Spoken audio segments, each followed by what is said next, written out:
और चलिए अब आपको सीधे लिए चलते हैं लखनऊ, जहां पर राष्ट्रीय संगोष्ठी का उद्घाटन किया जा रहा है। मुख्यमंत्री योगी आदित्यनाथ संगोष्ठी में शामिल हुए।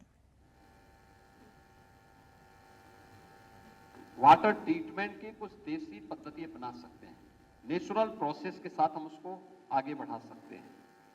हमें इस पे कार्य करना होगा। यह आवश्यक नहीं कि हर कार्य को हम लोग आज के इस युग में हर को मैकेनाइज कर दें।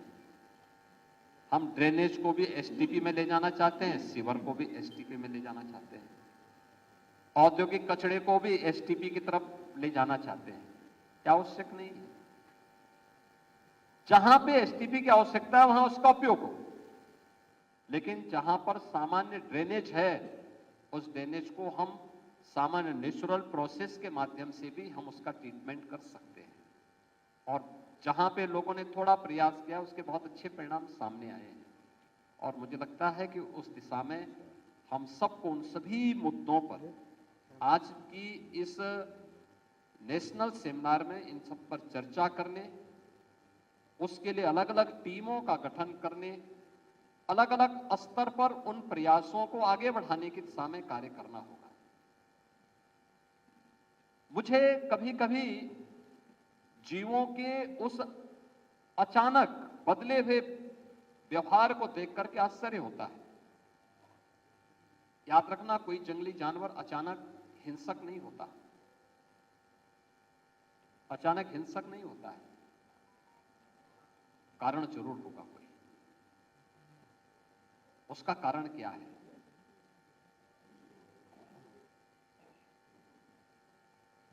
हमें उस पर विचार करना होगा। और मुझे प्रसन्नता है उत्तर प्रदेश के वन विभाग ने पिछले 8 वर्ष में 210 करोड़ से अधिक वृक्षारोपण के कार्यक्रम को आगे बढ़ा करके उत्तर प्रदेश के फॉरेस्ट कवर को आगे बढ़ाने में मदद की।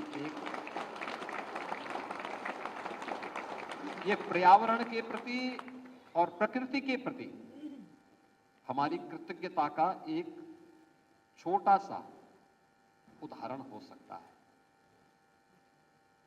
आदरणीय प्रधानमंत्री जी के प्रयास से नमामि गंगे परियोजना के बहुत अच्छे परिणाम सामने आए हैं। कानपुर नमामि गंगे परियोजना का जो सबसे क्रिटिकल पॉइंट माना जाता था, आज आप देखते होंगे और मुझे अंतःकरण से प्रसन्नता होती है कि हमारी देव नदी गंगा कानपुर में अविरल भी है और निर्मल भी है, वहां देखने को मिलता है।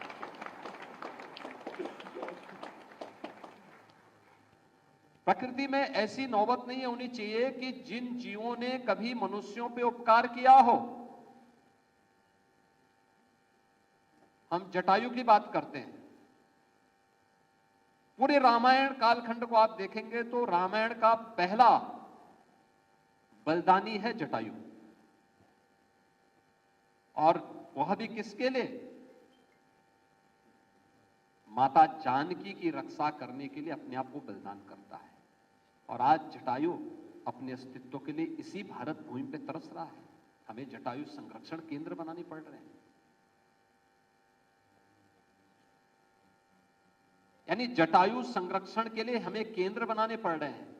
ऐसा नहीं कि वो अपनी मौत मर रहा है, नहीं, हमारे द्वारा केमिकल, फर्टिलाइजर और पशुओं को दी जाने वाली, पालतू पशुओं को दी जाने वाली दवाओं का दुष्परिणाम उसके जीवन के साथ देखने को मिल रहा है। तो हम अपनी परंपरा के प्रति कितने कृतज्ञ हैं, हम स्वयं इससे अनुमान लगा सकते हैं।